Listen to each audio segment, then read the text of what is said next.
PMC ध्यान नेपाल के इस मंच पर आप सभी ध्यानी मित्रों का हार्दिक हार्दिक स्वागत। आप सभी को मेरा आत्मवंदन।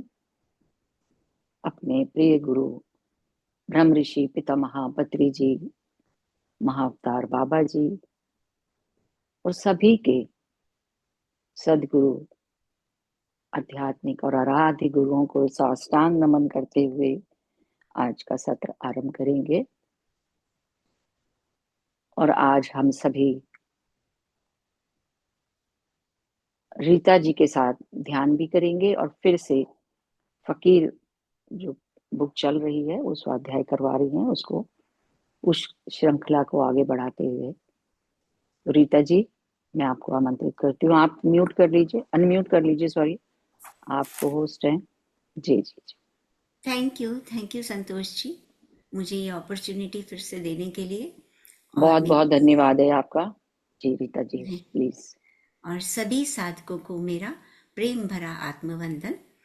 तो जैसा कि आप सब जानते हैं, हम लोग फकीर बुक का स्वाध्याय कर रहे थे, लेकिन किसी कारणवश बीच में छूट गया था, तो उसको अब पुनः स्टार्ट कर रहे हैं। तो वैसे हम इसके काफ़ी सारे अध्याय कर चुके हैं। तो लास्ट अध्याय का मैं थोड़ा सा आपको रिकैप करवा देती हूँ कि हमने पढ़ा था कि रुद्र जो इस कहानी का मेन कैरेक्टर है, वो इसका माध्यम का काम कर रहा था। तो माध्यम होते हैं जो दूसरे लोगों की परेशानियों को सुनते हैं, और वो एक्चुअली माध्यम जो होते हैं वो एक तरह के मैसेंजर होते हैं। वो भगवान के मैसेंजर होते हैं। उनके थ्रू भगवान जो लोग अपनी प्रॉब्लम्स लेके आते हैं, उन प्रॉब्लम्स को जो कैसे सुलझाना है और उसको कैसे आगे ठीक करना है, वो आंसर जो है वो भगवान या गुरु आप कह सकते हो, जिस भी गुरु को कोई मानते हैं, वो गुरु एक मैसेंजर के द्वारा, जिसको हम माध्यम कहते हैं, और वो उनको उत्तर देते हैं कि आपको क्या करना चाहिए, कैसे आगे बढ़ना चाहिए। और ये जो आगे बढ़ने की भी बात है, इसमें हमारा जो सफर है वो आध्यात्मिकता का ही है। तो इस पुस्तक में साईं बाबा ने बड़े सिंपल वर्ड्स में, बहुत ही कह सकते हैं कि साधारण शब्दों में उन्होंने ये बताया है कि जीवन को कैसे जीना चाहिए ताकि हम आध्यात्मिक उन्नति कर सकें। तो अभी तक जो हमने पढ़ा था उसमें रुद्र नाम का जो मेन कैरेक्टर है वो माध्यम का काम कर रहा है। बाबा ने ही उसको ये माध्यम का काम दिया है और वो बड़ी तन्मयता से इस काम को करता जा रहा है। लेकिन वो इतना ज़्यादा सिंसियर है कि अब उसकी अपनी हेल्थ पे इफेक्ट हो रहा है, क्योंकि कहा जाता है कि जब हम माध्यम के पास जाते हैं तो हम अपनी परेशानियां बताते हैं। तो माध्यम उन परेशानियों का रास्ता तो जरूर सुझाते हैं, लेकिन वो परेशानियां काफी हद तक माध्यम के ऊपर आ जाती हैं। अब इसके लिए बाबा ने रुद्र को समझाया था कि तुम्हें पहले प्रेयर करके बैठनी चाहिए। तुम खुद को अपने ऑरा को पहले प्रोटेक्ट करो और फिर किसी जरूरतमंद के सामने जाओ। पर अगर इसमें जरा सी भी कहीं कोई गुंजाइश रह गई प्रार्थना करने में, तो तुम्हारे ऊपर उनकी परेशानियां, उनके शारीरिक कष्ट तुम्हारे ऊपर आ सकते हैं। हालांकि रुद्र पूरी तरह से बाबा की बातों को फॉलो कर रहा है, जो प्रेयर्स करनी चाहिए वो कर रहा है, लेकिन कुछ हद तक वो इतना सिंसियरली किसी की भी समस्या को ले लेता है कि उसकी अपनी हेल्थ खराब होती जा रही है। तो यहाँ तक हमने पहले पढ़ा था। और फिर बाबा ने पिछले ऑडियो में उन्होंने बताया था कि तुम्हें ये ध्यान रखना चाहिए कि जब तुम किसी की समस्या का आंसर देते हो तो तुम्हें बहुत बहुत ज़्यादा ध्यान रखना चाहिए, क्योंकि अगर तुम्हारे से ज़रा सा भी गलत कोई निष्कर्ष निकल गया तो उसका बहुत बुरा प्रभाव पड़ सकता है। मान लो किसी इंसान ने कोई उसका बिजनेस चल रहा है और आप उसको कहते हो कि तुम तो एक बहुत बड़ी इंडस्ट्री लगा सकते हो और तुम्हारा काम चल सकता है, अच्छा काम चल सकता है। अब यहाँ पर तुमने बहुत अच्छे से इसकी स्टडी की या ना की तो इसका प्रभाव जो है उस व्यक्ति पे पड़ेगा।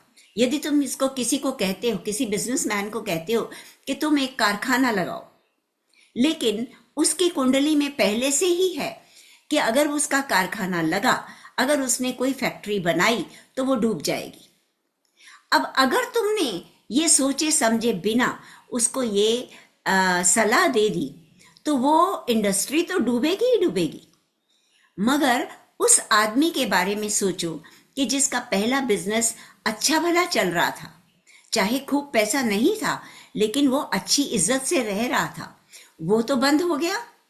कारखाना लगाया, कई नए लोग लगा रखे, उन लोगों की आमदनी चली गई और आने वाले समय में उसको कितने कष्ट सहने पड़ेंगे इसका तुम अंदाजा नहीं लगा सकते। लेकिन जो उसके प्रभाव हैं, जो उसके रिजल्ट्स हैं, वो डायरेक्ट तो नहीं लेकिन इनडायरेक्टली तुम्हारे ऊपर भी आएंगे। तो रुद्र हालांकि हर तरह से बाबा की हिदायतों को मान रहा था, हर तरह से प्रार्थना भी कर रहा था, पर अल्टीमेटली रुद्र धीरे धीरे उसकी सेहत बहुत ज़्यादा गिरती जा रही थी। तो अब आगे बढ़ते हैं। इसमें माध्यम का काम करते करते आरोग्य सत्रों के दौरान रुद्र को न केवल रोग का कारण पता लग जाता था बल्कि वह व्यक्ति की सोच भी जान लेता था। मतलब उसको इतनी प्रैक्टिस हो गई थी कि उसको जो सामने इंसान उसके बैठा है उसके अंदर रोग का कारण क्या है वो तो पता चलता ही था, लेकिन उस इंसान की सोच क्या है वो ये भी जान लेता था। उनके भय व इच्छाएं, उनका अतीत, वर्तमान और भविष्य, ये सब उसको समझ आ जाता था। इस तरह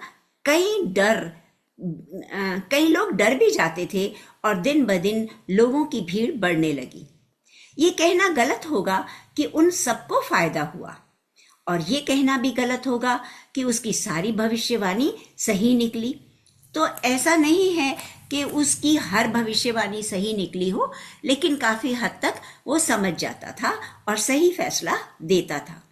प्रायः रुद्र को मजबूरन सत्र के लिए बैठना पड़ता, भले ही वह बीमार हो, थका हो या अवसादग्रस्त हो, या अक्सर पूरी तरह संपर्क न जोड़ने के कारण रुद्र लोगों की पारिवारिक समस्याओं को लेकर भावुक भी हो जाता था। अगर कोई दुखी इंसान रुद्र के सामने आता था तो उनकी समस्या से रुद्र खुद पे भी बहुत दुख मानता था। बाबा ने रुद्र को बताया कि ऊर्जा कभी गलत नहीं हो सकती। तुम्हारे भीतर की ये ऊर्जा हमेशा सटीक होगी। ये तुम्हारे भीतर है और हमेशा तुम्हारा उचित रूप से मार्गदर्शन करती रहेगी। पर अगर तुमने भावों को राह की बाधा बनाकर शक्ति पूरी तरह से प्रवाहित नहीं हो सकी तो ऐसे में मुश्किलें या परेशानियां पैदा हो सकती हैं। इसलिए बहुत महत्व रखता है कि तुम एक तरह से शून्य मनोदशा में रहो। तो बाबा उसको कहते हैं कि वैसे तो तुम्हें सही मार्ग मिलता रहेगा, तुम्हारे भीतर की जो ऊर्जा है वो तुम्हारा मार्गदर्शन करती रहेगी, लेकिन अगर तुम भावुक हो जाओगे, अगर तुम लोगों की भावनाओं से खुद को परेशान करोगे तो उससे क्या होगा, तुम्हारे रास्ते में बाधाएं आनी शुरू हो जाएंगी। इसलिए बहुत महत्व रखता है कि तुम एक तरह से शून्य मनोदशा में रहो। शून्य की अवस्था में ही ऊर्जा बिना किसी बाधा या प्रभाव के प्रवाहित हो पाती है।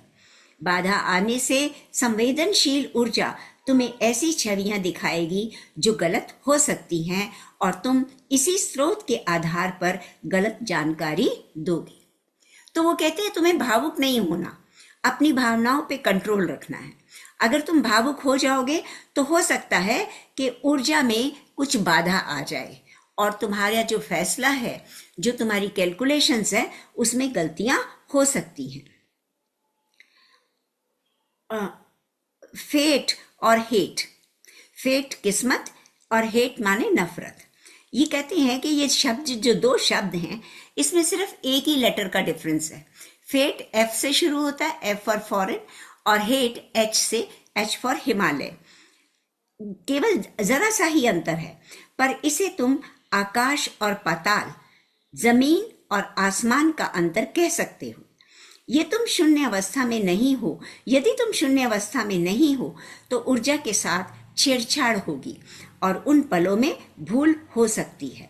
मतलब अगर तुम बिल्कुल शून्य अवस्था में, शून्य अवस्था का मतलब है कि तुम बिल्कुल किसी भी चीज के प्रति भावुक नहीं हो, ना तो किसी की पॉजिटिविटी में, ना ही नेगेटिविटी में। जो जिसका भाग्य है उसको तुम सही ढंग से देखते हो और बताते हो। तो कहते हैं अगर तुम ऐसा नहीं करते तो ऐसी अवस्था में भूल हो सकती है। तुम अपनी छठी इंद्रियों से जान नहीं पाओगे कि बाबा तुम्हारे माध्यम से क्या कहना चाहते हैं। बेटा, वो शब्द एक सुरंग में से आते हैं और तुम्हें उन्हें भली भांति सुनते हुए जानना होगा कि वे कंपन तुम्हें क्या कहना चाहते हैं।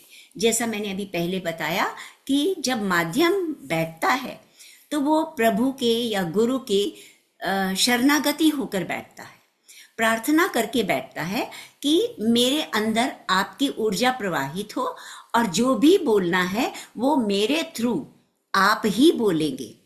तो वो कहते हैं कि अगर तुम उन पलों में थोड़ी सी भी भूल कर लेते हो, अगर तुम शून्य अवस्था में नहीं आते तो तुम गलती कर सकते हो। तुम्हारी कैलकुलेशंस में मिस्टेक, जिसे आप जानते हैं, आप लोग, कई लोगों ने देखा होगा, जो पंडित लोग होते हैं वो कुछ कैलकुलेशन करके हमारा भविष्य बताते हैं। तो बाबा यहाँ पे यही कह रहे हैं कि तुम्हारी कैलकुलेशंस में गलतियां हो सकती हैं। बेटा, हम ऊर्जा का कार्य कर रहे हैं जहां एक गलती से व्यक्ति या परिवार तबाह हो सकता है और सलाह लेने आए लोगों के जीवन में दुख व संकट के बादल छा सकते हैं। वो कहते हैं कि हम तो एक माध्यम हैं, हम ऊर्जा का काम कर रहे हैं और एक छोटी सी गलती से पूरा परिवार तबाह हो सकता है। हो सकता है कि बीमारी का इलाज ले जाने के बजाय अपने साथ उससे भी भयंकर रोग लेकर लौटे। मतलब जो एक उम्मीद से आया है कि मेरी ये परेशानी है, इसको सॉल्व करना है, बजाय इसके कि उसकी परेशानी सॉल्व हो, वो और अपने साथ नए संकट लेकर यहाँ से जाए। तो एक भूल, एकाग्रता में जरा सी कमी या शून्य की अवस्था से जरा सा खिसकन और तुम एक ही पल में किसी व्यक्ति, परिवार और यहाँ तक कि किसी समुदाय को भी नष्ट कर सकते हो। कल्पना करो कि तुम किसी व्यापारी से काम बढ़ाने के लिए कह दो, जबकि उसे इसके विपरीत करना चाहिए। कल्पना करो कि कोई आदमी एक नया कारखाना लगाने जा रहा है और उसकी किस्मत में लिखा है कि उस पर ताले लग जाएंगे। क्या तुम सोच सकते हो कि इससे कितने परिवार प्रभावित होंगे? इस गलत गणना के कारण न केवल नए कर्मचारी दुख पाएंगे, बल्कि उस व्यक्ति को अपना पुराना चला चलाया काम भी बंद करना पड़ सकता है। क्या तुम कल्पना कर सकते हो कि केंद्र से एक पल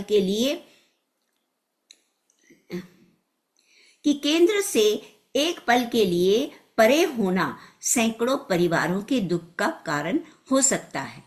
भूल जाओ कि इससे माध्यम के कार्मिक ढांचे का क्या होगा। क्या तुम कल्पना कर सकते हो कि वह कितने लोगों के प्रत्यक्ष या अप्रत्यक्ष दुख का कारण हो जाएगा? तो बेटा, माध्यम बनने के लिए बहुत जिम्मेदार बनना पड़ता है। अपने कंधों पर ली गई इस जिम्मेदारी की हमेशा कद्र करो और उसे पूरा मान दो। जैसा मैंने शॉर्ट में बताया था कि बाबा कहते हैं कि मान लो तुम किसी आदमी को कहते हो कि कोई नया कारखाना लगाने के लिए, तो क्या होगा अगर उसकी किस्मत में लिखा है कि उसके कारखाने में ताला लग जाएगा, तो तुम्हारे इस सुझाव से उसका एक तो पहले का बिजनेस ठप हो जाएगा, कारखाने में जो नए लोग लगाए हैं उनको वो तनख्वाह नहीं दे सकेगा, तो वो सारे के सारे लोग अपने परिवारों समेत सड़कों पर आ जाएंगे, उनका काम खत्म हो जाएगा, उनकी आमदन खत्म हो जाएगी, तो इससे कितने लोगों का दुख बढ़ जाएगा। इसीलिए तुम अपने कंधों पर ये जो माध्यम की जिम्मेदारी ले रहे हो, इसको पूरी तन्मयता से, पूरे विश्वास के साथ, पूरी जिम्मेदारी के साथ निभाओ। रुद्र को जल्द ही एहसास हो गया कि उसके पास आरोग्य व भविष्य कथन के लिए आने वाले लोग वे लोग थे जिन्हें बाबा अपने साथ शामिल कर आध्यात्मिकता व करुणा के पथ पर ले जाना चाहते थे। कभी कभी आने वाले अब नियमित रूप से आने लगे थे और उन्होंने रुद्र को बताया था कि किस तरह चैनलिंग या आरोग्य पाने के बाद उनके जीने या सोचने के तरीके में बदलाव आ गया था। रुद्र ने महसूस किया कि जो लोग उसके पास आते थे अब उनकी संख्या बढ़ने लगी है और वो नियमित रूप से आने लग गए हैं। और उसने ये भी महसूस किया कि ये वो लोग हैं जिनको शायद बाबा ही उसके पास भेज रहे हैं, क्योंकि बाबा उनकी समस्याओं को हटाकर, सुलझाकर उनको अपने साथ आध्यात्मिक मार्ग में आगे बढ़ाना चाहते थे। और उन लोगों ने रुद्र को यह भी बताया कि यहाँ आने के बाद उनके सोचने का तरीका बदल गया है। उनकी जीवन की समस्याएं खत्म नहीं हो गई, लेकिन उनके सोचने का तरीका बदल गया है। ऐसा नहीं कि उनका जीवन फूलों की सेज बन गया है, ऐसा नहीं कि उनकी समस्याएं खत्म हो गई हैं, बल्कि जीवन तो पहले से भी ज्यादा कठोर हो गया है, किंतु अब वो कहीं बेहतर तरीके से हर मुश्किल का सामना कर पाते हैं। मतलब जो लोग रुद्र के पास आते थे, रुद्र की सलाह को मानते थे, उनकी सोचने का तरीका बदल गया है। ऐसा नहीं कि उनकी समस्याएं खत्म हो गई हैं, लेकिन अब वो कम परेशान, अपनी परेशानियों से परेशान कम होते हैं और पूरी कृपा, अनुग्रह व प्रसन्नता के साथ संकटों को हल कर पाते हैं। पर उनके जीवन में सबसे बड़ा अंतर ये आया कि वे गरीबों और जरूरतमंदों, परित्यक्तों व रोगियों के लिए अपनी आय में से व्यय करने लगे। पीछे हमने पढ़ा था कि जब लोग उसके पास आते थे, रुद्र के पास, तो बाबा उसके थ्रू उन परेशान लोगों को कहते थे कि तुम जो भी कमाते हो उसका कुछ अंश अलग रखकर गरीबों की मदद करो, जरूरतमंदों की मदद करो, लोगों को, भूखों को खाना खिलाओ। तो वो लोग अब ऐसा करने लग गए थे। वे भूखी मानव जाति, पशु पक्षियों को भोजन कराने लगे थे।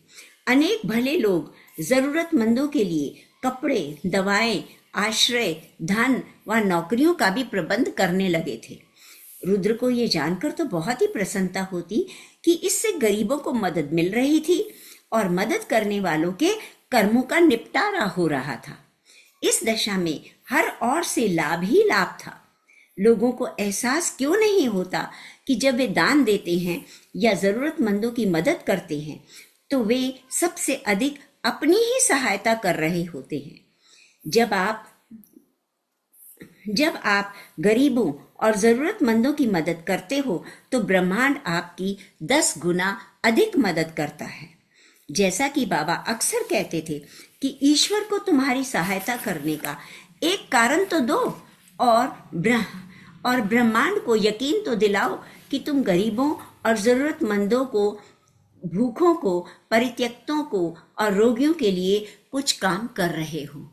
तो हमने ये तो आध्यात्मिकता में आने के बाद बहुत बार सुना है ना कि हमारी मैनिफेस्टेशन कब पूरी हो सकती है। हम कितनी तन्मयता से किसी चीज की मांग करते हैं उसके ऊपर डिपेंड करता है हमारी मैनिफेस्टेशन कंप्लीट होने के लिए, पूरी होने के लिए। लेकिन जो हम मांगते हैं, जो हम मैनिफेस्ट करते हैं, यदि उसमें हम कैसे उस आशीर्वाद को पाने के बाद कैसे इस्तेमाल करेंगे। कई लोग होते हैं ना, कहते हैं कि मुझे मुझे बहुत बड़ी गाड़ी चाहिए, या एक घर है लेकिन उसके बाद वो कहते हैं मुझे बहुत बड़ा घर चाहिए। तो ये हम यूनिवर्स के सामने अपनी इच्छा तो रखते हैं, लेकिन उस इच्छा में हम किसी के लिए क्या करेंगे, ये कितना भाव है हमारा, इसके ऊपर डिपेंड करता है कि हमारी मैनिफेस्टेशन कब पूरी होगी, जल्दी या देर में। क्योंकि अगर हम ये कहते हैं कि मुझे बड़ी गाड़ी चाहिए ताकि मैं उसमें जो आध्यात्मिक लोग हैं उनको किसी सत्संग में लेके जाऊं, ताकि उसमें मैं लोगों को आध्यात्मिक यात्रा भी करवा सकूं, ऐसा नहीं कि अपने लिए इस्तेमाल नहीं करूं, मगर उसके साथ साथ जो मेरे आसपास आध्यात्मिक लोग हैं उनकी मदद के लिए मैं उनको किसी आध्यात्मिक लाइब्रेरी में ले जाऊं, या मैं किसी गुरु से मिलाने के लिए ले जाऊं। इस तरह से जब हम इच्छा रखते हैं, हम चाहते हैं कि हम अपने घर में पिरामिड बनाएं, लेकिन पिरामिड किस लिए बनवाएं? सिर्फ अपने आप के लिए नहीं, हम पिरामिड इसलिए बनवाएं कि वहां पर बाहर के लोग भी आकर बैठकर ध्यान कर सके। तो वो हमारी इच्छाएं यूनिवर्स बहुत जल्दी एक्सेप्ट कर लेता है, जिसमें हम अपने साथ साथ दूसरों की भलाई सोचते हैं। रुद्र के बढ़ते हुए परिवार के बहुत से लोग अपनी आय का कुछ निश्चित भाग गरीबों के लिए रखने लगे थे, ताकि वे उनकी मदद करते हुए ब्रह्मांड को कुछ लौटा सके। कोई भी इतना गरीब नहीं होता कि किसी की कोई मदद ही ना कर सके। रुद्र केवल यही कहता था कि जितनी क्षमता है उसके अनुसार दान दो, अपने परिवार का ध्यान रखो, पर साथ ही परमात्मा के गरीब परिवार को भी मत भूलो। रुद्र ने एक और बात अच्छी तरह समझ ली थी कि जो गुरु के प्यारे होते हैं उन्हें महान संकट और दुख का सामना करना ही पड़ता है, जिन्हें वह स्वयं चुनता है और उनके कर्मों का भार हल्का करना चाहता है। उन्हें वह कठिन संघर्ष की घड़ियों व परीक्षाओं में डालता है, ताकि वे शुद्ध भाव से उसके साथ रहने के लायक बन जाएं। हमने बहुत बार अपने जीवन में प्रत्यक्ष रूप से ये एग्जाम्पल देखे हैं कि जो लोग बहुत कर्म कांड वाले होते हैं, दान धर्म करते हैं, बहुत नेक लोग होते हैं, उनके ऊपर हम परेशानियां बहुत बार देखते हैं और हमारे मन में आता है कि देखो इतना नेक इंसान है पर इसके ऊपर कितनी परेशानियां आ रही हैं।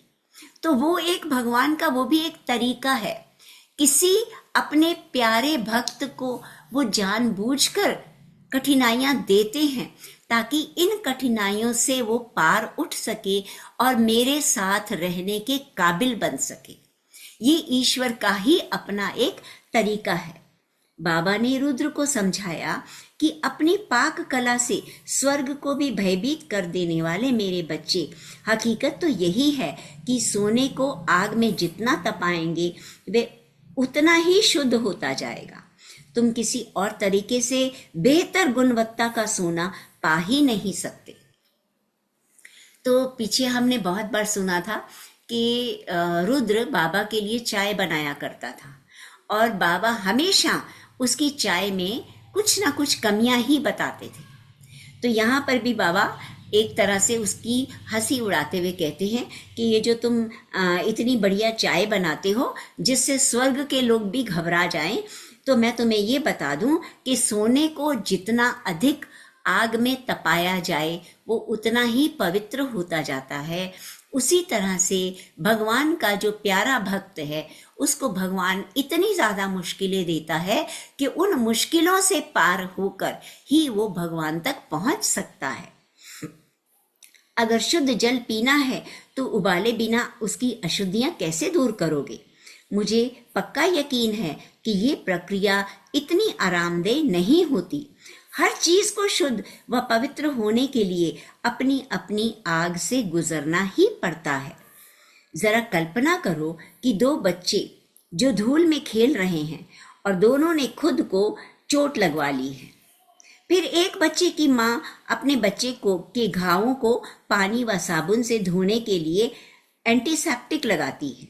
हाँ, बेशक बच्चे को इससे जलन होगी, हो सकता है कि वह इसकी तकलीफ से चीखे, वह माँ से गुस्सा भी हो सकता है या आसपास के लोगों को उल्टा सीधा भी कह सकता है।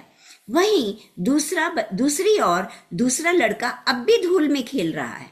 उसे कोई नहाने या चोट पर दवा लगाने को नहीं कहता। अब तुम ही बताओ, इनमें से कौन बेहतर है? जिस बच्चे को नहलाकर जबरन दवा लगाई गई, या दूसरा जिसे ना तो नहलाया गया और ना ही दवा लगाने के लिए मजबूर किया गया। जब परमात्मा बच्चे को अपने घर बुलाना चाहते हैं तो बच्चे को पहले अपने शरीर को शुद्ध करना होगा। घावों पर एंटीसेप्टिक दवा लगानी होगी, अगर जरूरत पड़े तो गोलियां निगलनी होंगी या इंजेक्शन भी लगवाना पड़ सकता है। ये सब इसलिए होता है क्योंकि परमात्मा बच्चे से प्रेम करते हैं और महसूस करते हैं कि बच्चे को अपने घर में रहना है। यही वजह है कि बच्चे को साफ व पवित्र बनाने की प्रक्रिया से गुजरना पड़ता है। हम कहते हैं ना कि किसी नेक आदमी के ऊपर इतनी मुसीबतें क्यों आई, तो वास्तव में वो भी परमात्मा का ही एक तरीका है। जब परमात्मा किसी को अपने और नजदीक, अपने और करीब करना चाहते हैं तो उसको पूरा पवित्र करना चाहते हैं, और पवित्र करने के लिए वो उसको परेशानियां देते हैं ताकि उन परेशानियों को वो किस शांति से सहता है, कितनी शांति से उनसे पार आता है, इस पर निर्भर करता है कि वो कितना पवित्र हो गया है। अक्सर बच्चा सड़क पर धूल में लौटने के लिए वापस जाना चाहता है। उसे लगता है कि उसकी माँ उससे नफरत करती है या वह उसके दोस्त की माँ जैसी अच्छी नहीं है, जो अपने बच्चे को हमेशा धूल में खेलने देती है और उसे चोट पर जबरन दवा लगाने को भी नहीं कहती। हाँ, अक्सर ऐसा ही होता है, पर माँ को इन बातों की परवाह नहीं होती। वे दिल पर पत्थर रखकर बच्चे का घाव साफ करती है और ये ध्यान देती है कि उसे और नुकसान ना हो। इस तरह जो लोग कठिन समय व हालात से गुजरते हैं, वे अक्सर आकाश की ओर देखकर मालिक या परमात्मा को कोसते हैं या कहते हैं कि मैं ही क्यों, जबकि वास्तविकता में उन्हें ये समझना चाहिए कि उन्हें तो मालिक का प्यार और देखरेख मिल रही है। यदि वे इतनी सी बात को जान लेते तो परमात्मा उनसे बहुत प्रेम करते हैं और ये सब उनके कर्मों का भार घटाने के लिए ही हो रहा है, तो वे अपने मालिक के और करीब हो जाते और उनका भरोसा पक्का होने से जिंदगी का नया ही रूप सामने आ जाता। अब जिस बच्चे को माँ साफ सफाई कर रही है, एंटीसेप्टिक लगा रही है, वो सोचता है मेरी माँ मेरी दुश्मन है, मुझे खेलने नहीं देती। और जो बच्चा आराम से गंदी अवस्था में भी खेल रहा है, जिसको किसी ने दवाई नहीं लगाई, वो उससे ज्यादा किस्मत वाला है। लेकिन वास्तव में ऐसा नहीं होता। हमारे ऊपर जब कठिनाइयां आती हैं तो हम आकाश की तरफ देखकर कहते हैं कि हे भगवान, मुझे ही क्यों मुसीबतें आती हैं? मैं तो इतनी मेहनत करता हूँ, इतनी मेहनत से कमाता हूँ, पर मेरी कभी भी पूरी नहीं पड़ती। तो हमें उस समय ये सोचना है कि वास्तव में ये जो कमियां हैं, ये मुझे और उभारती हैं। इन कमियों को यदि मैं प्रेम से सह जाता हूँ, इन कमियों के साथ अगर मैं जीना सीख जाता हूँ, तो मैं भगवान के और नजदीक आ जाता हूँ। ये भगवान मुझे अपने नजदीक लाने के लिए ही ऐसा पवित्र बना रहे हैं। तो सारे जवाब हर इंसान के भीतर ही हैं। बस उसे चाहिए कि वह एकांत में बैठकर अपने भीतर उतरे और अपनी सांस पर ध्यान केंद्रित करे और अपने वास्तविक घर की ओर असली यात्रा शुरू करे। इसके लिए इंसान को किसी भी तरह के माध्यम, आश्रम, किताबें तथा कथित गुरुओं की आवश्यकता नहीं। बस यही भरोसा काफी है कि असली मालिक तुम्हारे भीतर है और तुम्हें तुम्हारी ही घर तक जाने का रास्ता बताना चाहता है। चुपचाप बैठकर आंखें बंद कर लो और सारे विचारों से परे हो जाओ। मन को धीरे धीरे श्वास पर केंद्रित करोगे तो तुम्हें एहसास होगा कि तुम स्वयं ही श्वास बन गए हो और अपनी ही सांस के रास्ते एक ऐसे स्थान पर जा पहुंचे हो जहां मन की शांति, आध्यात्मिकता, संत महात्मा आदि सभी मौजूद हैं। तो हमारे में से बहुत से लोग ध्यान में, मेडिटेशन में ये चीज़ें अनुभव कर चुके हैं कि जब हम सांसों पर केंद्रित करते हैं अपने आप को, तो क्या होता है, धीरे धीरे हम बाहर से अलग हो जाते हैं, हम टोटल भीतर की तरफ चले जाते हैं। और धीरे धीरे क्या होता है कि हमें अपना वो रास्ता दिखाई देता है, हम उस मंजिल की तरफ जाते हैं जहां हमें सिर्फ प्रकाश ही प्रकाश है। तो भगवान कहते हैं यही एक तरीका है, अपने विचारों से अलग हो जाओ और अपनी श्वासों पर केंद्रित हो जाओ। बेटा, सारे जवाब तुम्हारे अपने ही अंदर हैं, कहीं बाहर नहीं है। आभा मंडल, चक्र, अलौकिक तत्व, नया युग, पिरामिड, टेरा चैनलिंग और इनके जैसे सारे शब्दों को भूलकर बुनियादी शब्द से नाता जोड़ो। वह है शून्य की अवस्था। उसी शून्य में तुम्हें परमात्मा के दर्शन होंगे। उसने उसी शून्य से सब कुछ रचा है और तुम्हें उस तक पहुंचने के लिए उसी शून्य से होकर निकलना होगा।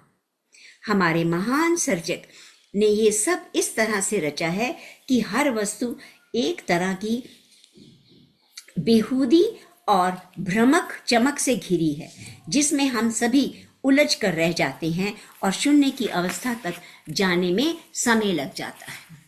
तो वास्तव में तो हम सब जान चुके हैं, हम तो स्पिरिचुअलिटी में, मेडिटेशन करने में हम ये सब चीज़ें जान चुके हैं कि हमें शून्य स्थिति में आना है। शून्य स्थिति का मतलब है कि जहां हमें बाहरी चमक, ये जो प्रकृति में, ये जो माया ने रचा हुआ है, हमें वो सब चीजें प्रभावित कर ही नहीं सकती। और जब तक हम इनसे प्रभावित होते हैं तभी तक हमें शून्य अवस्था में पहुंचने में समय ज्यादा लग जाता है, हम नहीं पहुंच पाते। क्यों? जवाब आसान है। अगर तुम कोई पहेली बनाते हो तो तुम्हारी कोशिश यही होगी, तुम इसे सबसे ज्यादा उलझा हुआ और मुश्किल बनाओ, जैसा कि हमारे नेक बूढ़े बाबा ने किया। पर इसकी जटिलता इसी बात में छिपी है कि ये सुलझाने के लिहाज से सबसे आसान पहेली है। वो कहते हैं अगर तुम कोई अपनी पहेली बनाओ और किसी के सामने पहेली रखो कि चलो इस पहेली को सुलझाओ, तो तुम्हारी पूरी कोशिश होगी ना कि पहेली को आसानी से ना सुलझाया जाए। तो भगवान का भी यही रास्ता है। वो आपके सामने जीवन में ऐसी उलझने पैदा करेंगे कि तुम भटक जाओ। लेकिन अब ये तुम्हारे ऊपर है कि तुम उसमें भटकते हो या उस उलझन को सुलझाने में अपने पूरे मन को लगा देते हो। जबकि वास्तविक रूप से देखा जाए, जो आध्यात्मिक लोग हैं उनके लिए वो पहेली मुश्किल नहीं होती। कोई भी मुश्किल आए उसको वो मुश्किल मानते ही नहीं है। वो हर तरह से प्रभु को समर्पित रहते हैं। परंतु हम ऐसा रास्ता चुन लेते हैं जो हमें उसकी सरलता से कदम दर कदम दूर ले जाता है। हम इसकी जटिलता के जाल में उलझते जाते हैं और जवाब से भी उतनी ही दूर हो जाते हैं। जैसे कि परमहंस योगानंद ने कहा कि केवल ईश्वर ही सरल है, बाकी सब कुछ उलझा हुआ और मुश्किल है। याद करो कि अक्सर अवतार मेहर बाबा क्या कहते हैं, ईश्वर तो बहुत दयालु है, पर बेटा उस तक जाने का रास्ता बड़ा निर्दयी है। सादगी, सरलता और शुद्धता की ओर लौटो और स्वयं परमात्मा बन जाओ। ये भी मत भूलो कि ध्यान व प्रार्थना के माध्यम से न केवल व्यक्ति के बचे हुए कर्मों का नाश होता है, बल्कि वे अपने आसपास एक सुरक्षा कवच भी बना पाते हैं।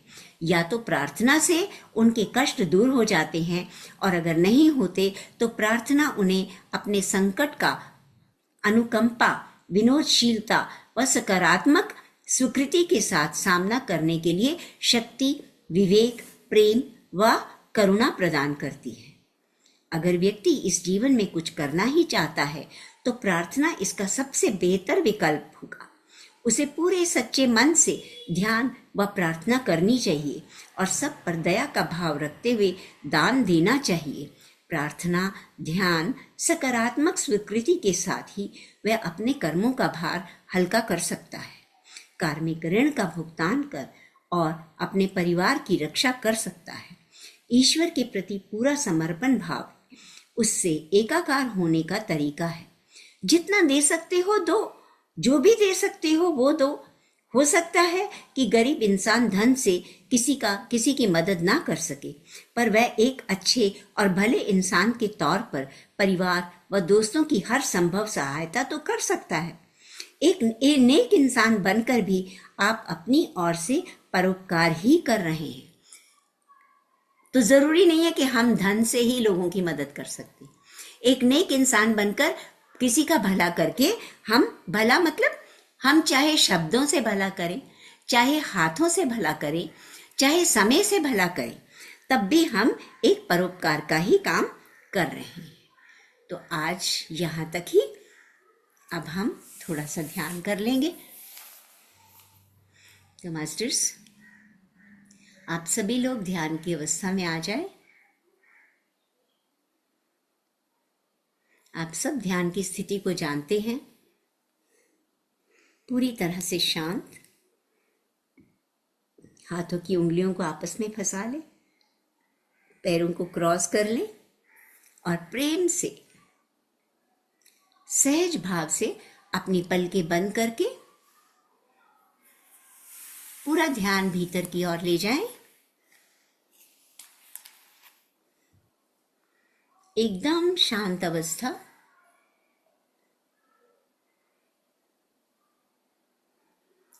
तीन लंबी गहरी सांसें लेंगे। सांस लेकर पल भर के लिए होल्ड करेंगे। लंबी गहरी सांस लें, होल्ड, सांस खाली, मुख के द्वारा या नासिका के द्वारा, होल्ड, फिर से एक लंबी गहरी सांस, होल्ड, सांस छोड़ दें, फिर से होल्ड करें,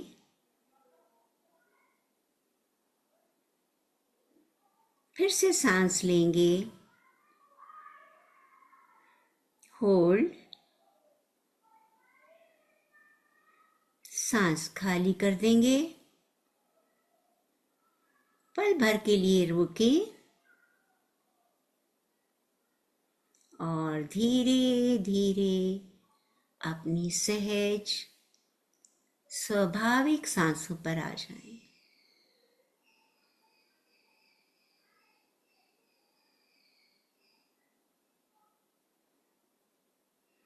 कुछ नहीं करना, केवल सांसों पर ध्यान लगाना है।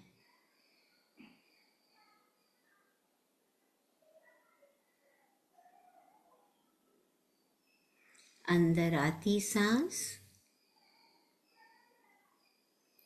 बाहर जाती सांस।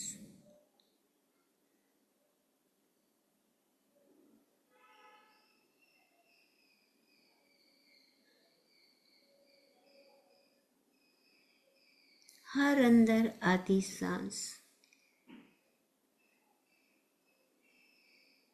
शांति से भरी हुई,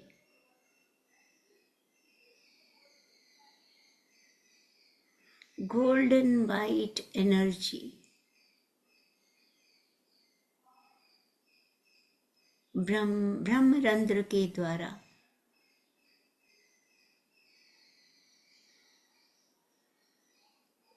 हमारे शरीर में प्रवेश कर रही है।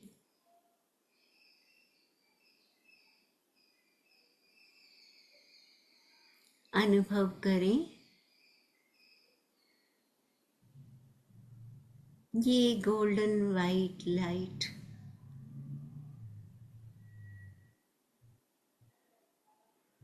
हमारे शरीर के रोम रोम में फैल रही है।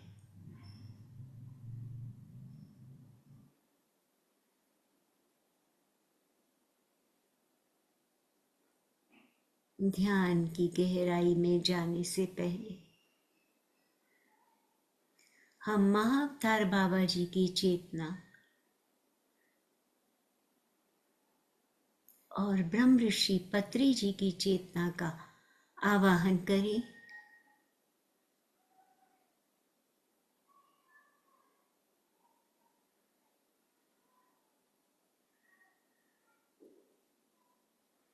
सभी दिव्य शक्तियां देवादिदेव महादेव मां आदि पराशक्ति के साथ लॉर्ड गणेशा,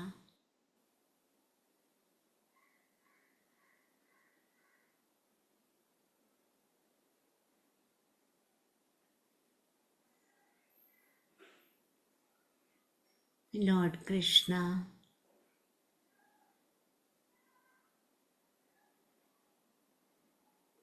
देवी के विभिन्न रूप,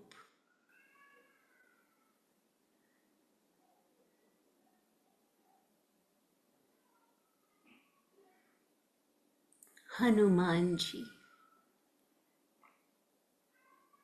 गुरु नानक देव जी, साईं बाबा,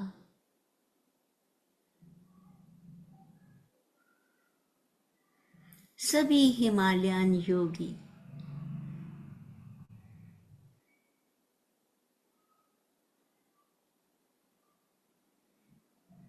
गौतम बुद्ध,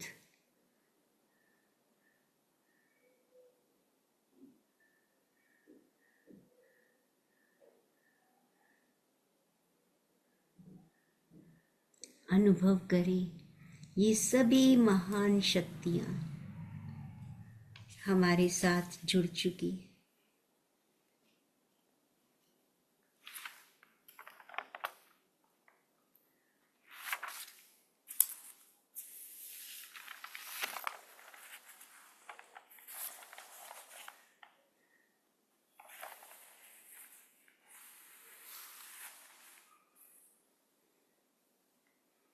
मां प्रकृति,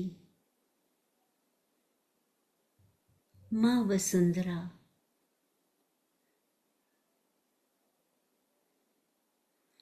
पंच महाभूत,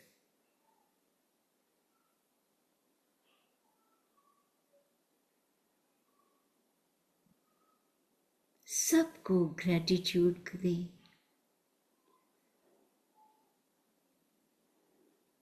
सबके प्रति आभार व्यक्त करें।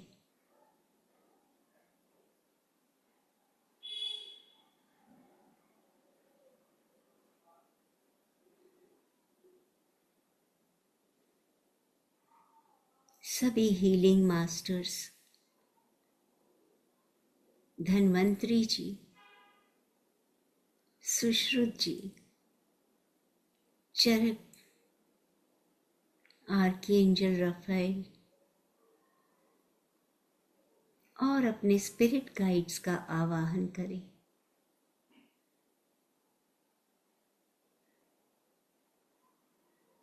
और प्रार्थना करें कि हम सब एक समूह में बैठकर एक विशाल पिरामिड के नीचे ध्यान करना चाहते हैं। आप सबकी ऊर्जा से ऊर्जान्वित होना चाहते हैं।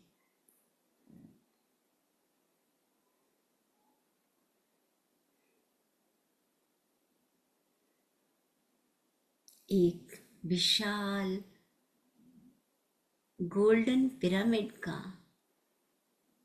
आवाहन करें।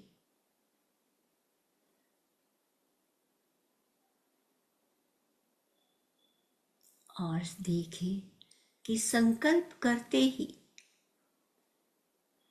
एक विशाल गोल्डन पिरामिड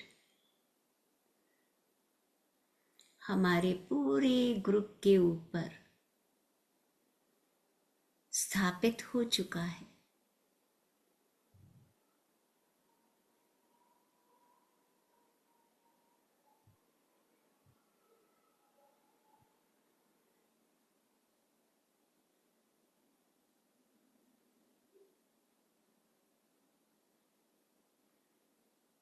इस पिरामिड के सेंटर में ब्रह्मांडीय ऊर्जा का उच्च बहाव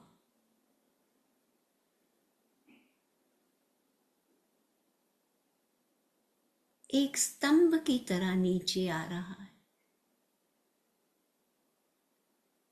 और उस तेज प्रकाशमय ऊर्जा का प्रभाव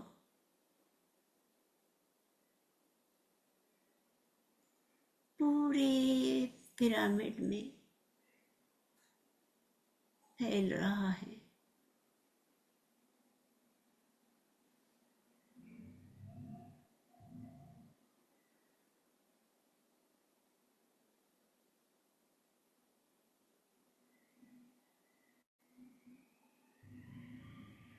हमारे चारों ओर महान देवीय शक्तियां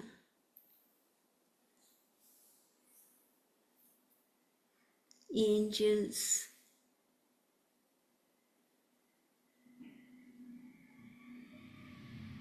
हिमालयन योगीज संत महंत एक गोल घेरे में उपस्थित हैं।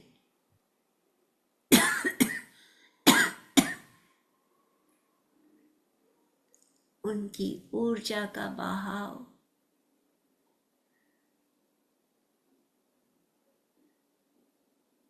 हम सबको अनुभव हो रहा है।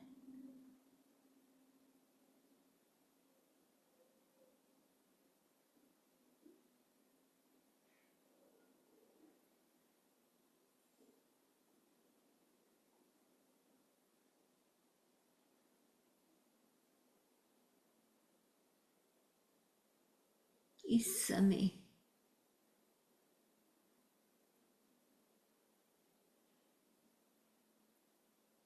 हम अपना नाम, काम, शरीर का अनुभव पूर्ण रूप से भूल चुके हैं।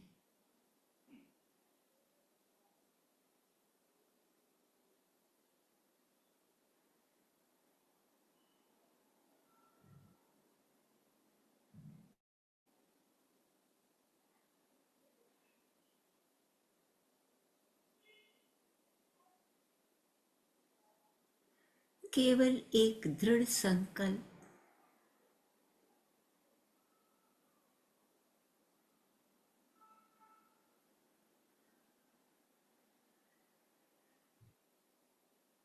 आध्यात्मिक मार्ग में अति उन्नत स्थिति पाने का संकल्प।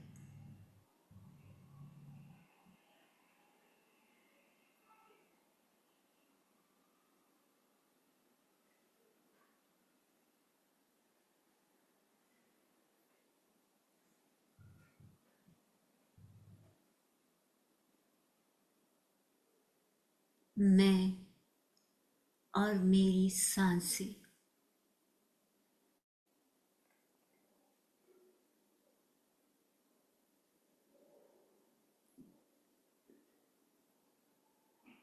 स्वयं से प्रश्न करें, ये मैं कौन है?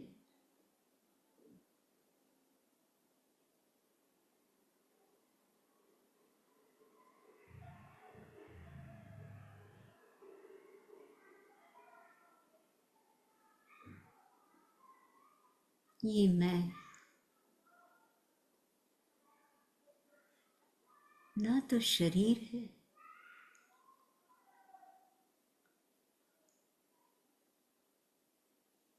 क्योंकि शरीर का तो मुझे भान ही नहीं।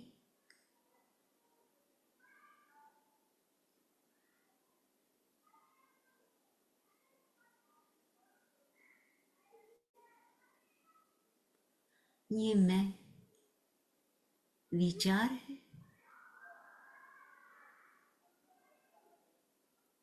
लेकिन विचार तो इस समय छट चुके हैं।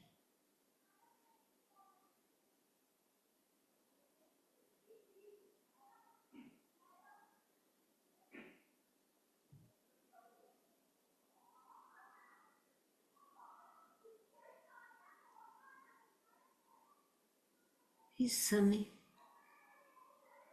तो केवल सांस अंदर आती सांस, बाहर जाती सांस,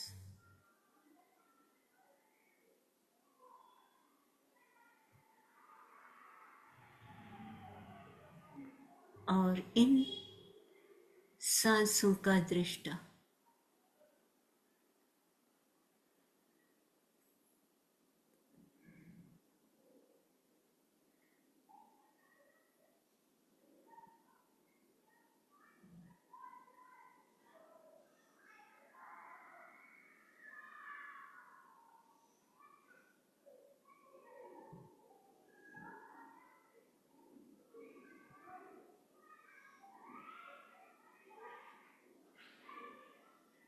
सांसों का अनुभव है। सांस आ रही है, सांस जा रही है।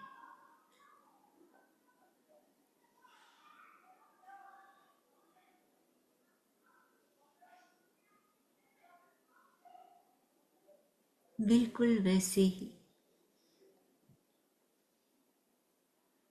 जैसे एक नदी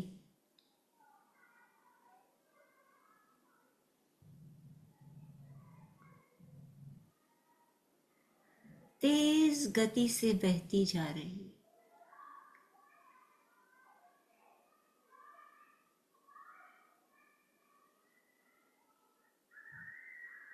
उसे नहीं मालूम आगे मार्ग कैसा है।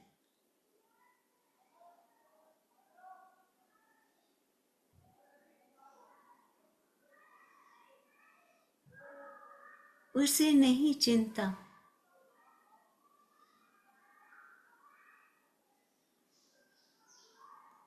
कौन उसका जल निकाल रहा है,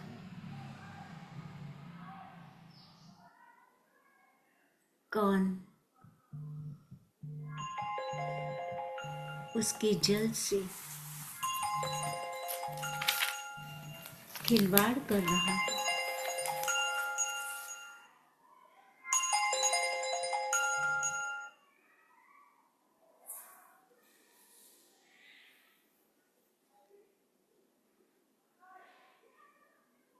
वो तो निष्काम निर्भाव से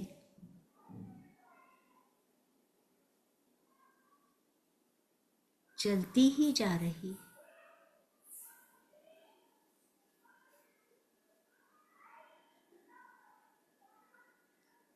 उसे नहीं मालूम मंजिल कितनी दूर है।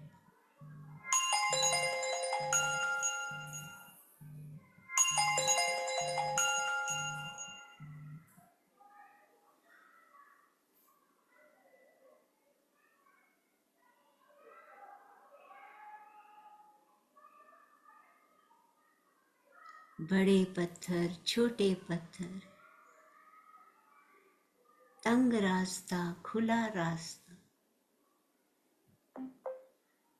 केवल एक निश्चय सागर से मिलने का।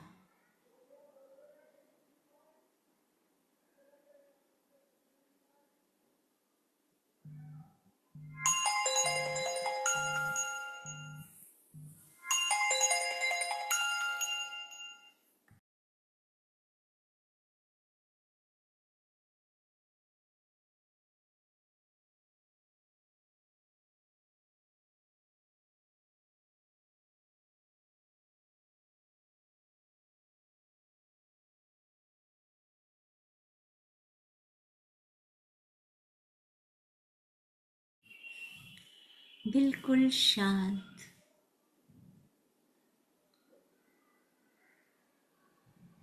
और शांत।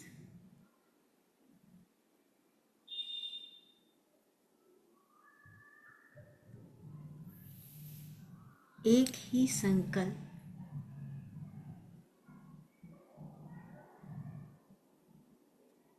मुझे मेरे प्रभु से मिलने का संकल्प।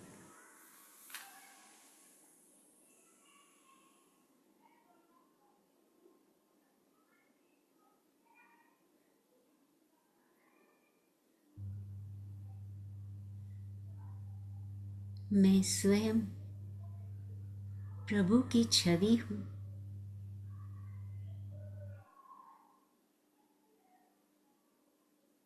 प्रभु के गुणों से भरा, प्रभु के गुणों से भरी एक आत्मा।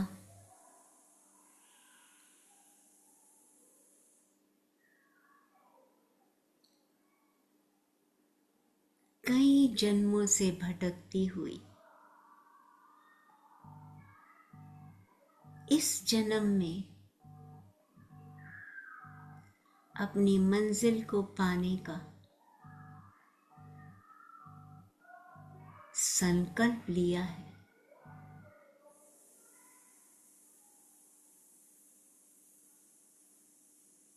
अब मुझे कोई भटका नहीं सकता।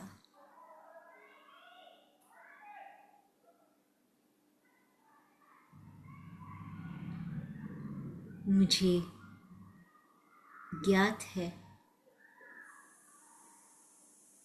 मैं करुणा स्वरूप हूँ, मैं शांति स्वरूप हूँ, मैं प्रेम स्वरूप हूँ।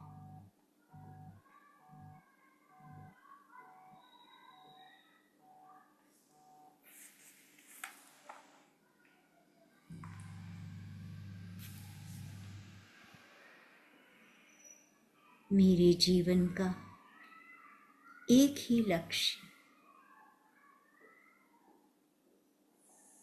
शून्यता को पाना। जिस शून्यता में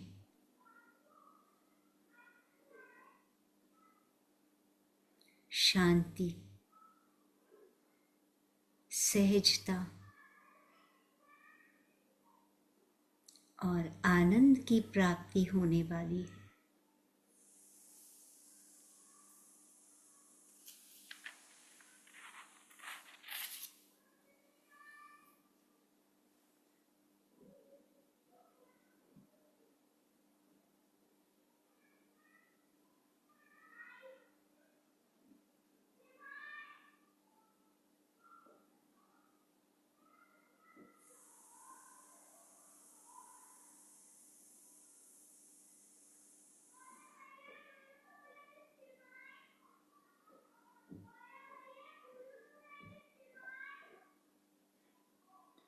ये जीवन की कठिनाइयां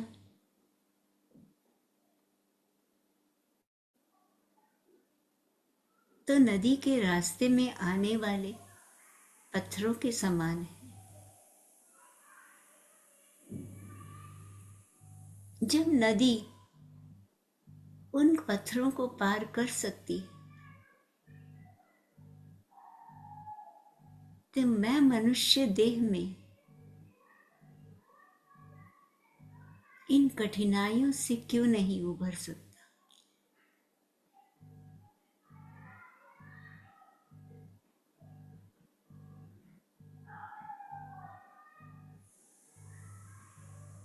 इन्हीं के सहारे तो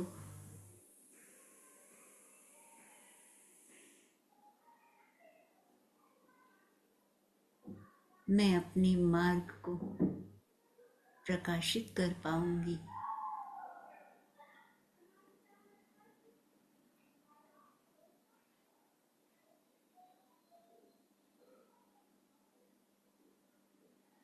अपने धर्म, अपने कर्तव्य को निभाते हुए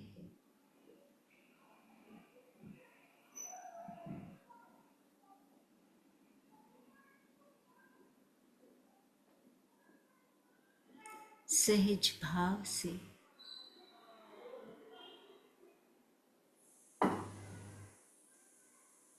आगे बढ़ते जाना है।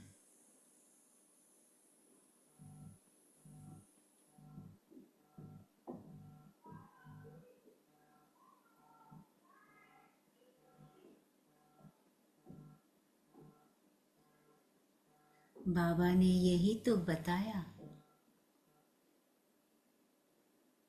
कि प्रार्थना में बहुत शक्ति है।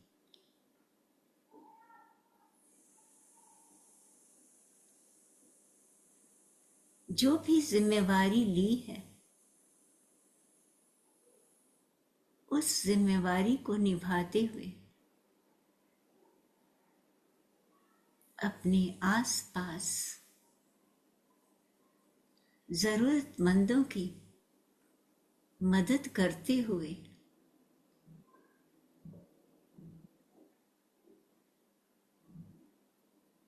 आगे बढ़ते जाओ।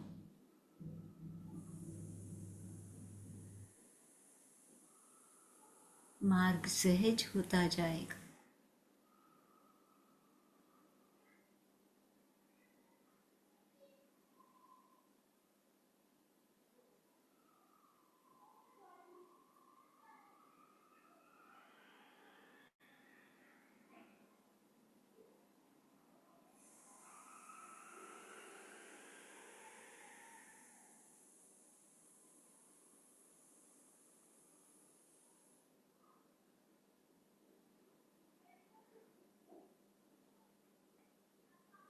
तो मास्टर्स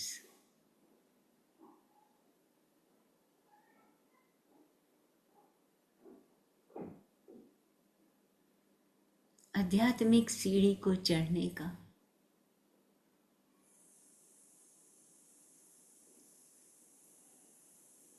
अपनी मंजिल तक पहुंचने का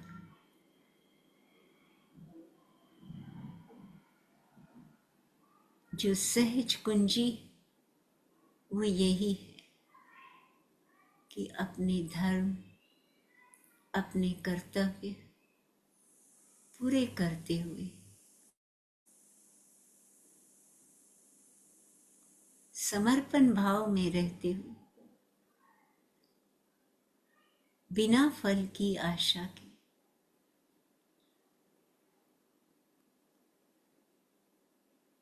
आगे बढ़ते जाएं।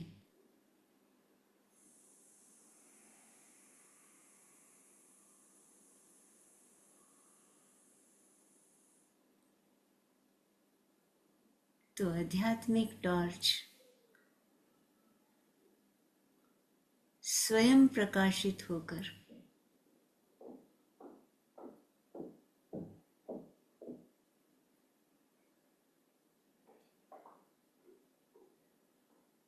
हमें मंजिल तक पहुंचा देगी।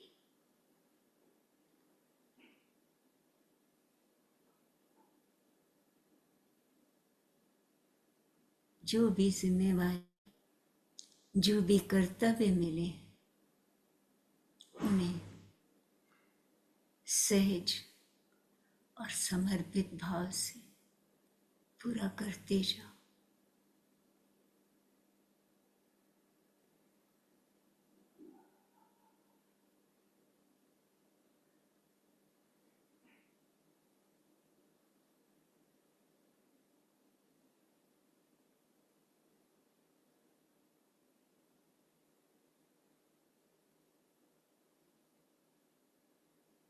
धीरे धीरे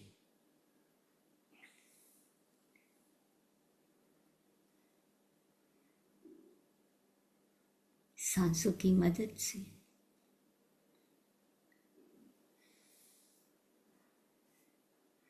गहरे उतरते हुए जब हम अंतर्नाद को स्पष्ट सुनने लगेंगे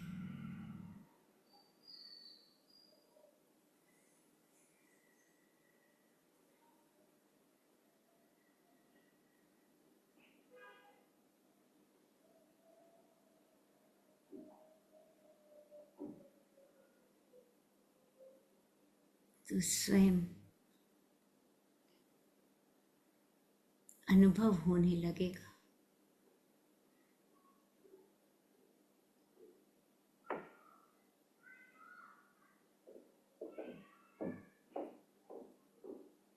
कि हम प्रभु के कितने समीप आते जा रहे हैं।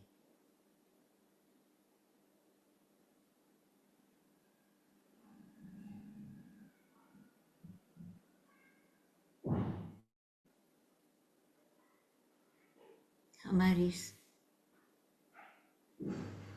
कठिन से कठिन समस्याएं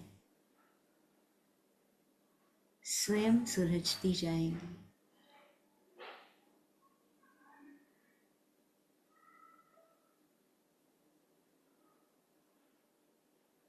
एक दूसरे में कोई भेद नहीं नजर आएगा।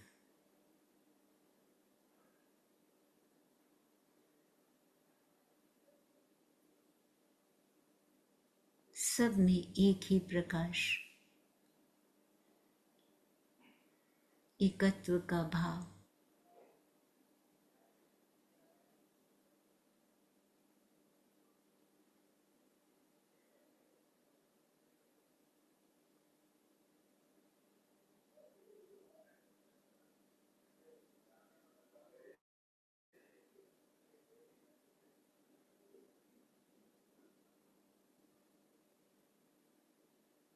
एक ही धागे में पिरोई गई सभी आत्माएं समान,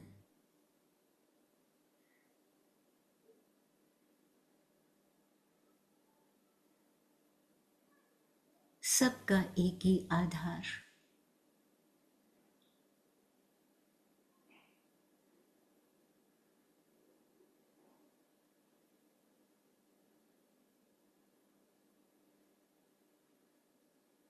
न तू न मैं, केवल हम।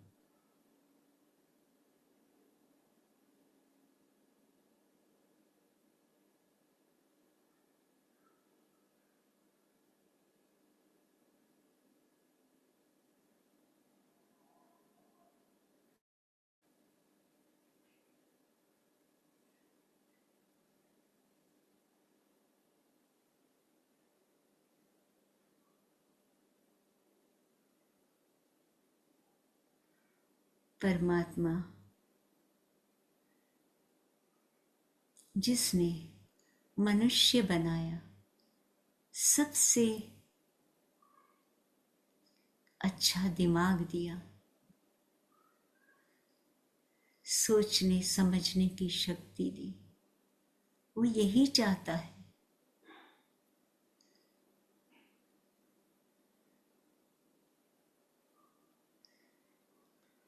कि हम अपने से नीचों की मदद करें और अपने से ऊपर वालों से सीखें।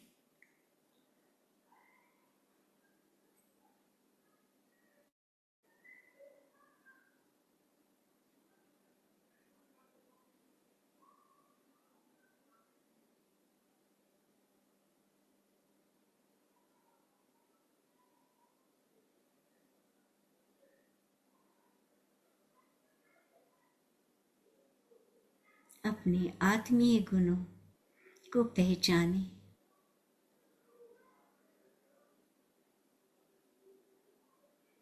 व्यक्तित्व से अस्तित्व की खोज करें,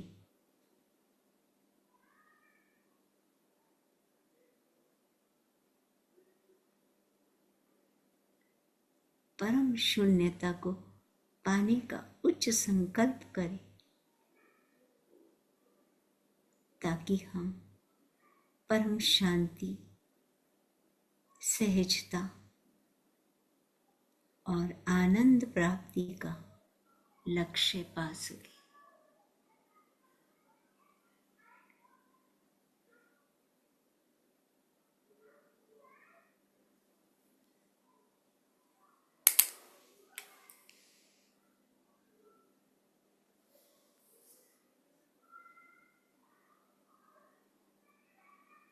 धीरे धीरे अपने भौतिक शरीर में आने का प्रयास।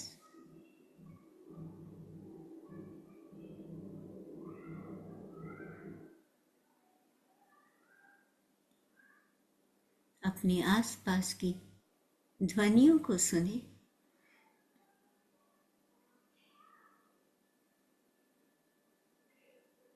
अपने आसन को अनुभव करें।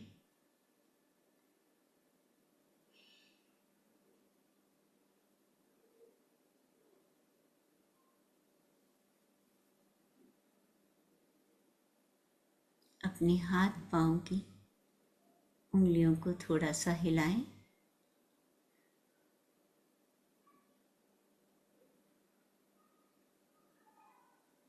धीरे धीरे अपने हाथों को अलग करते हुए मास्टर्स हाथों को रब करें। अपनी सुंदर आंखों को अपनी हथेलियों से ढकते हुए हथेलियों के अंदर पलकों को झपकते हुए धीरे धीरे सहज भाव से आंखों को खोलेंगे। आंखों से निकलने वाली ऊष्मा को हथेलियों में भर के धीरे धीरे हथेलियों को पूरे शरीर पर रब करें।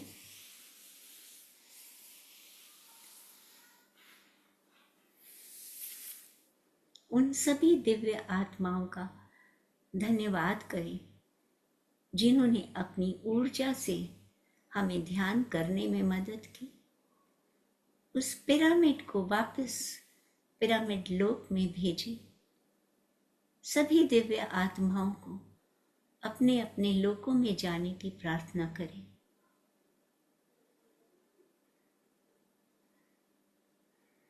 माँ वसुंधरा, माँ प्रकृति और सभी एंजल्स, आर्किएंजल्स, हिमालयन योगीज सबको ग्रैटिट्यूड दें। दिवाले रूपी इस शरीर को धन्यवाद दें।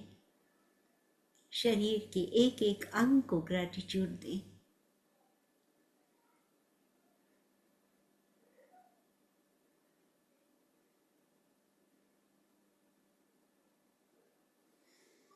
पूर्ण कृतज्ञता रखते हुए अपनी आंखों को धीरे धीरे खोलेंगे और वर्तमान स्थिति को अनुभव करें। Thank you masters, thank you.